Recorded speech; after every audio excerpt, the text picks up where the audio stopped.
सारे मेहमान मेरे घर पे आए, आप लोग को मिलकर मुझे खुशी हुई कि आज मेहमान जो आए हैं उनका स्वागत करने को मुझे मौका मिल रहा है।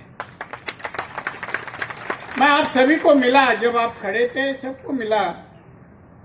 जम्मू कश्मीर से लेके केरला तक, या बंगाल से लेके महाराष्ट्र तक, हर राज्य से कोई ना कोई यहाँ आप पहुंचा है।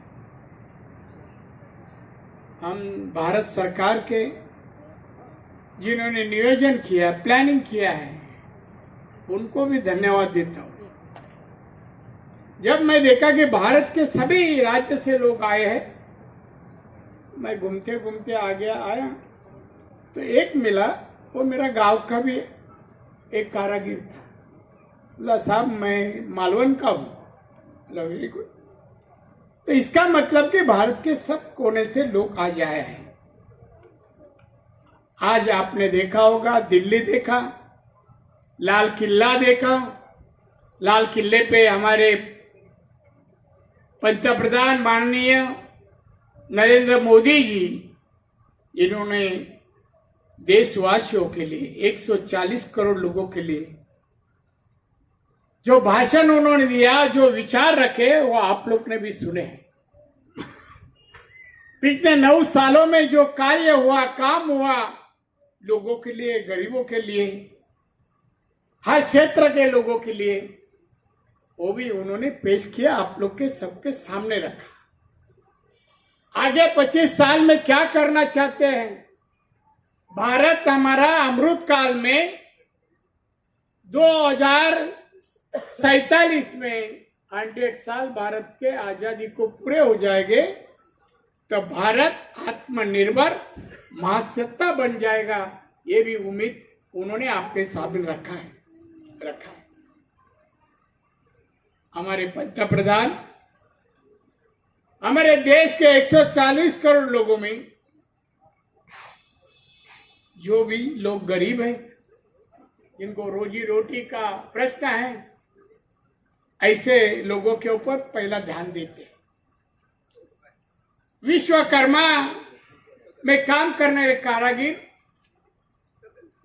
वो आर्थिक दृष्टि से बहुत गरीब है, तकलीफ में है, दिक्कतें हैं उनको। ये उन्हें देखने के बाद उन्होंने कहा कि इन लोग के लिए कुछ करना चाहिए। वो कुंभार हुए, कारपेंटर हुए, जो भी अभी 18 अलग अलग कैटेगरी उन्होंने डिसाइड किया है। किसी भी क्षेत्र के लोग जो गरीब है, कारागिर है, हमारी पुरातन आर्ट है, कला है, वो अभी तक जीवित उन्होंने रखा है। उनके लिए हमें कुछ करना है, इसलिए पीएम विश्वकर्मा योजना उन्होंने आज घोषित की। हम एमईसीबी के माध्यम से काफी योजनाएं देश में अलग अलग क्षेत्र में योजना हमारी शुरू है। खादी में भी अभी काफी लोगों ने उसके ऊपर कहा। खादी का हमने तरक्की की, जिस तरह से की है। खादी का सेल के बारे में हमारे राज्य मंत्री ने कहा 1,34,000 करोड़ का सेल एक साल का, एक खादी का। तो उसमें काम करना रहे सभी कारागिर, इनकी मेहनत है। मैं आपको इतना ही कहूंगा कि पंतप्रधान जी ने आपको याद किया, आप सब दिल्ली आए। दिल्ली आकर आपने दिल्ली देखा, आपकी योजना भी पंतप्रधान जी ने घोषणा की थी, वो भी आपने सुना है। अभी ये योजना आने वाला 17 सितंबर को शुरू होने वाली। हर कारागिर को उनके व्यवसाय के लिए, बिजनेस के लिए आर्थिक मदद मिलेगी।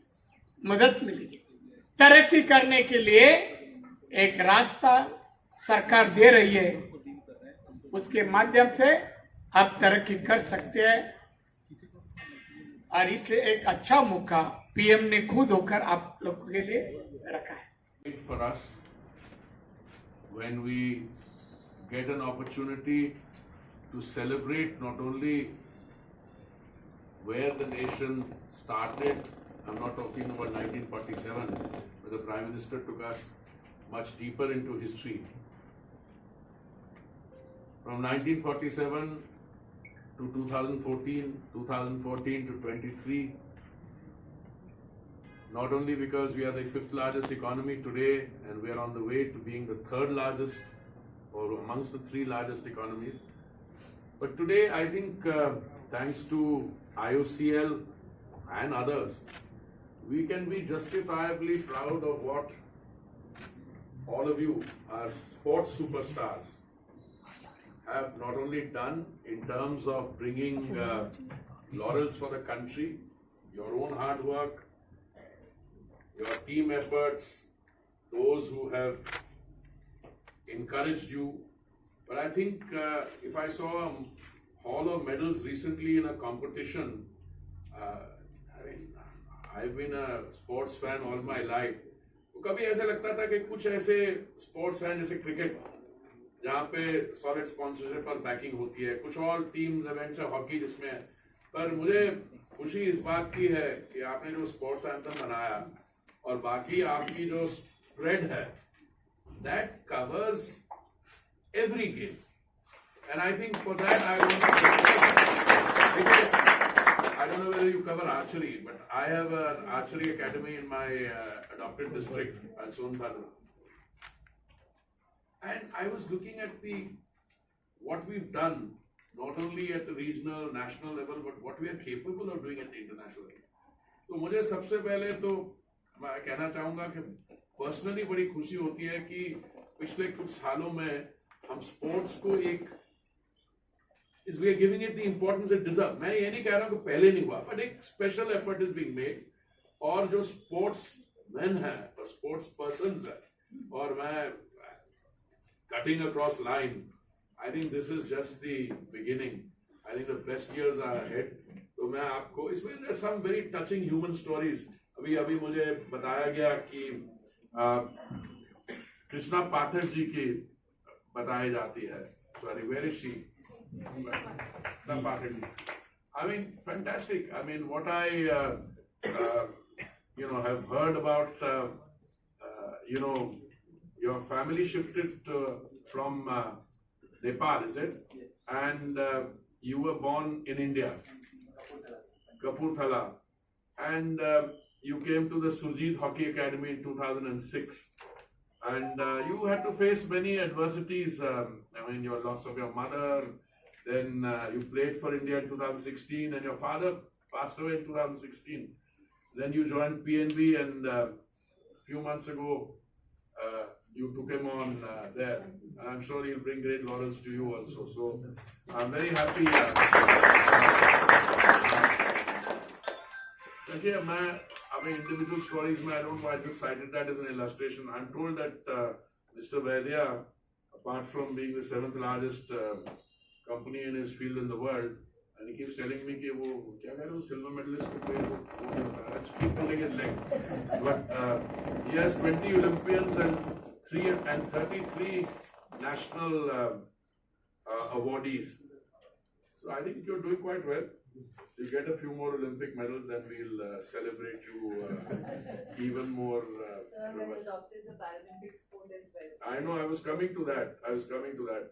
Is he doing enough for Paralympics? We are beginning a new relationship now. We've already got a lot of support. I'm so happy to hear that. I'm so happy. Abhi recently Paralympic Games. I'm so happy. No, he and I have a very interesting relationship. He keeps saying, there's that and the other. So I said, we're a 7,000-year-old civilization. For 1 year, no whining. I'm sorry, I shouldn't be saying all that.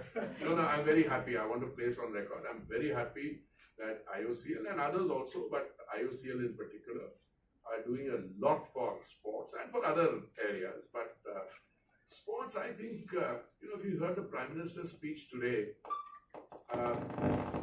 the kind of emphasis he placed today on women's empowerment. I heard somebody tell me that he used the word Mahila 47 times in his speech. Yeah, and if you look at all the prime ministers, हमारी जो केंद्रीय योजनाएं हैं, जैसे स्वच्छता mission, building of toilets, पता नहीं हमने कितने 13-14 कितने भाई 13-14 करोड़ टॉयलेट्स बनाए हैं. That gives dignity to the girl child.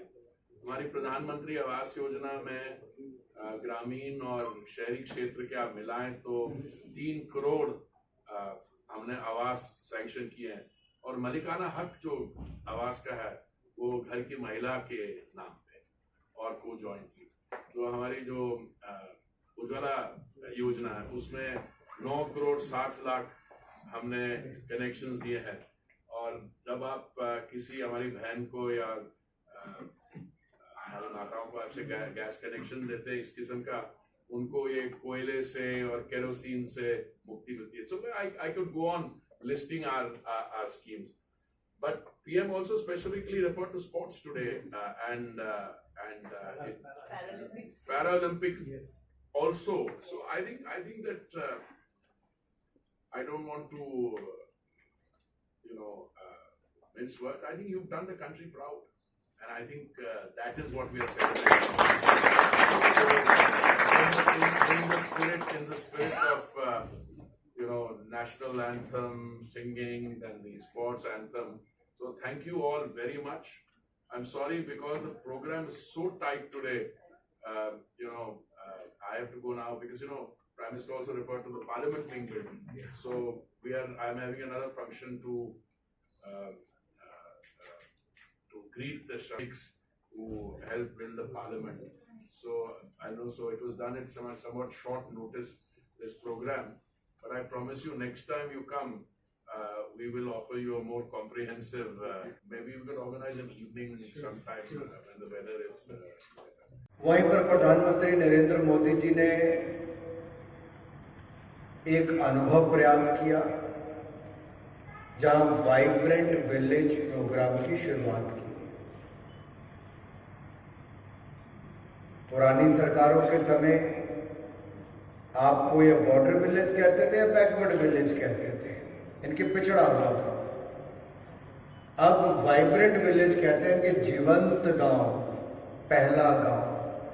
तो सोच प्रधानमंत्री नरेंद्र मोदी जी की सोच क्या है कि आप पिछड़े हुए नहीं, आपको सबसे आगे रख के चलना है, यही उनकी सोच है.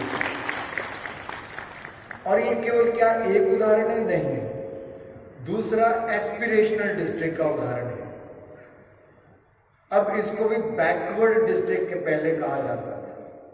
कोई डीसी वहां पे, कोई अधिकारी डीसी लगने के लिए तैयार नहीं होता था, कोई अधिकारी ट्रांसफर पोस्टिंग के लिए जल्दी तैयार नहीं होता था क्योंकि सुविधाएं नहीं थी. और 118 ऐसे जिले पिछड़े ही रह गए. लेकिन नरेंद्र मोदी जी ने कहा कि भाई बैकवर्ड क्यों, इसको तो एस्पिरेशनल बोलना चाहिए.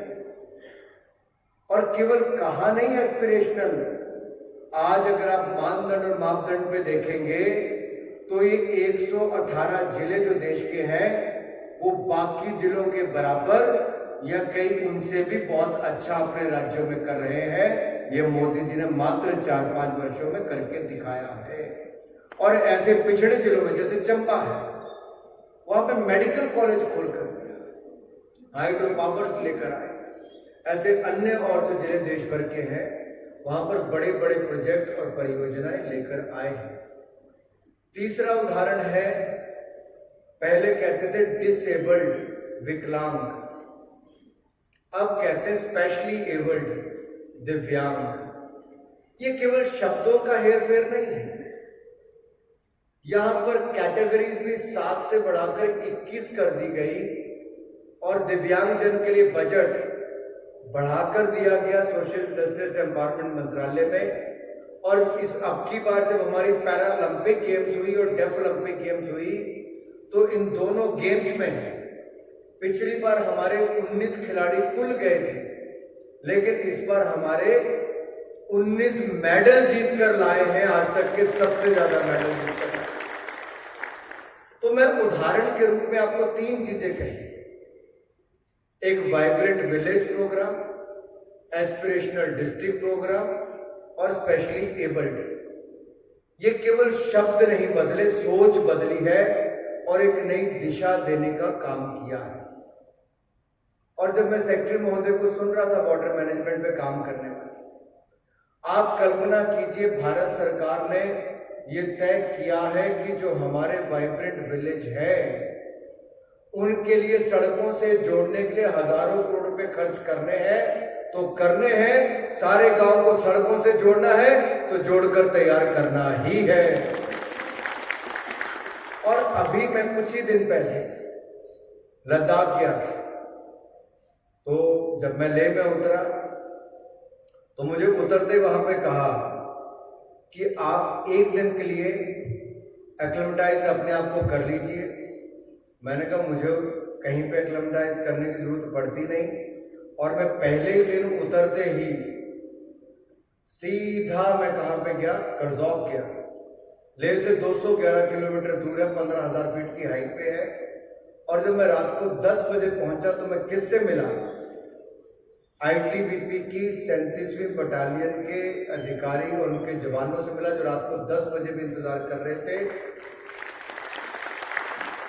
और करजौक के गांव में रात को 10:30 पौने 11 बजे मेरा कार्यक्रम हुआ, जहां गांव के 250 लोग मौजूद थे।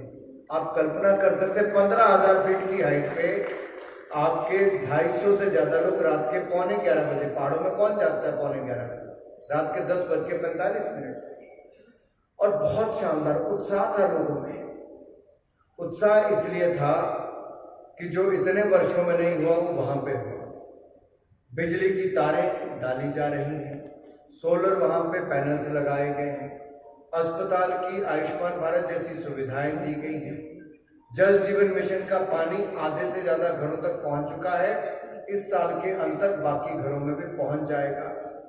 और फिर अगले दिन सुबह उठ के जब हम लोग बॉर्डर पे गए, और बॉर्डर पे जब चुमूर में हम लोग गए, जो चाइना बॉर्डर पे हम लोग वहां पे गए, आखिरी गांव है, तो वहां पे 5वीं राष्ट्रीय राइफल और 37वीं आईटीबीपी के जवानों से मेरा मिलना हुआ। वहां पे जितने हमारे शेफर्ड्स हैं उनसे मिलना हुआ।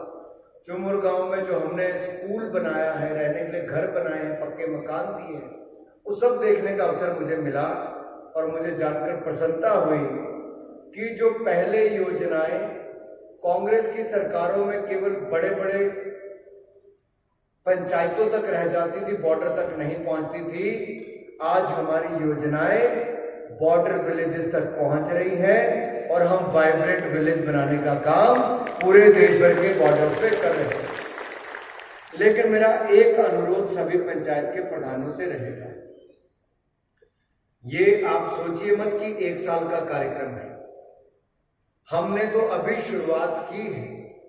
जब ये सड़कें पहुंच जाएंगी, बिजली पूरी तरह हो जाएगी, पानी की सुविधा पूरी हो जाएगी और अन्य सुविधाएं आपको मिल जाएंगी, तो देश और दुनिया भर के टूरिस्ट को हम आपके होम स्टे प्रोग्राम्स के साथ जोड़ के आपके लिए आय के साधन को भी कई गुना ज्यादा आपकी इनकम को करने का काम हम लोग करने वाले हैं। खेलों के मैदान को लेकर कुछ न अन्य सुविधाओं को, जो आपने टेलीकॉम कनेक्टिविटी की यहाँ पे बात कही, उसको लेकर भी हम लोग बहुत गंभीर हैं।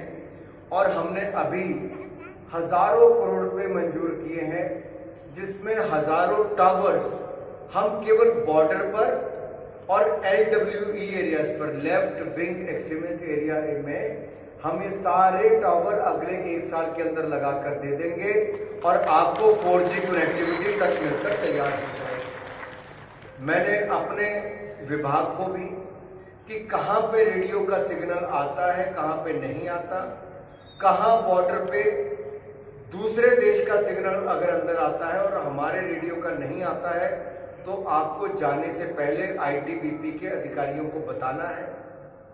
और आप जाने से पहले बताएंगे तो मैं अपने विभाग को बोल के सर्वे करवा दूंगा और आपके वहां पे रेडियो का सिग्नल भी पूरा आए हम ये भी पूरी तरह सुनिश्चित करेंगे। दूसरा, जो टाटा स्काई की जैसे डिश होती वैसे हमने फ्री डिश भी की है, DTH का हमने डायरेक्ट टू होम किया है। मेरा सेक्रेटरी महोदय से और DG साहब से भी बात हो रही थी, तो मैंने दोनों को कहा कि जितने घर बॉर्डर पे बच गए हैं जिनके पास डिश नहीं लगी है, हम लोग इस साल मार्च एंड से पहले आपके जितने घर गांव में रह गए होंगे सभी को डिश लगवा देंगे, ताकि आपके घर में टीवी पर 100 चैनल कम से कम आ जाएं, कम से कम 100 चैनल आपके वहां पर देखने को मिले। हम उसमें और भी एक प्रपोजल आ रहे हैं, जैसे वो मंजूर होगा मैं तब बताऊंगा। कुछ चैनल्स की हम और अनुमति उसमें देने वाले हैं। यहां पे आज मेरा भाषण करना जरूरी नहीं था, आज हम आपको ही सुनना ज्यादा चाहते थे। मेरे मन में था कुछ सवाल जवाब मैं भी करता तो वो भी होता, लेकिन आखिरकार आप भी तो चुने हुए प्रधान है, सबको अपनी अपनी बात भी रखनी थी। हमारे अरुणाचल प्रदेश के युवा प्रधान ने यहाँ से, तो हमारी महिला प्रधान हमारी बहन ने वहां पे बहुत शानदार तरीके से अपनी बात रखी। फिर हमारे हिमाचल के किन्नौर से रखी है, उत्तराखंड से रखी है, सिक्किम के युवा साथी ने मेरे वहां से आवाज रखी, और सिक्किम ने तो ऑर्गेनिक स्टेट अपने आप को बनाने का जो काम किया है वो अपने आप में बहुत स्वागत योग्य है। हम सबको तालियां बजाकर उनका बधाई देनी चाहिए। और बाकी राज्यों को भी, पहाड़ी राज्यों को नेचुरल फार्मिंग, ऑर्गेनिक फार्मिंग, इस दिशा में ही आगे बढ़ना चाहिए। आपको प्रोडक्ट का रेट भी बेहतर मिलता है, और आजकल योजनाएं भी उस दिशा में आई है कि जो आप कर सकते हैं। बहुत सारी योजनाएं ऐसी हैं जिनकी कई बार जानकारी नहीं मिलती, तो आप उसको लागू नहीं करवा सकते। तो हम ये भी प्रयास करेंगे कि कौन कौन सी योजनाओं का लाभ आपको मिले। मैं अपना, मेरा एक जो डिपार्टमेंट है प्रेस इंफॉर्मेशन ब्यूरो, उसके माध्यम से, ऑल इंडिया रेडियो और दूरदर्शन के माध्यम से हम भी ये प्रयास करेंगे कि बॉर्डर विलेज में अलग अलग योजनाओं की जानकारी के लिए आपको बुकलेट से लेके कोई और माध्यम से टीवी या सब पे करना हो तो वो भी हम करेंगे। और आपका जो लोकल कल्चर है, हमारे लिए सबसे महत्वपूर्ण अपनी संस्कृति, अपने कल्चर और अपनी परंपराओं को बचाना और आगे बढ़ाना, अगली पीढ़ियों को देना। तो मैं चाहूंगा मेरे जो टीवी चलते हैं आपके इलाकों में, आप उसके लिए मुझे सुझाव दें, क्योंकि मोदी जी बार बार चाहते हैं कि स्थानीय कल्चर जो है हम उसको प्रमोट करें। तो हम अपने टीवी पर और रेडियो पर जो आपका लोकल कल्चर है उसको दिखाया करेंगे, और ज्यादा प्रोग्राम आपको बनाकर देंगे जो आपके इलाके से जुड़ा हुआ हो, आपकी परंपराओं से जुड़ा हुआ हो।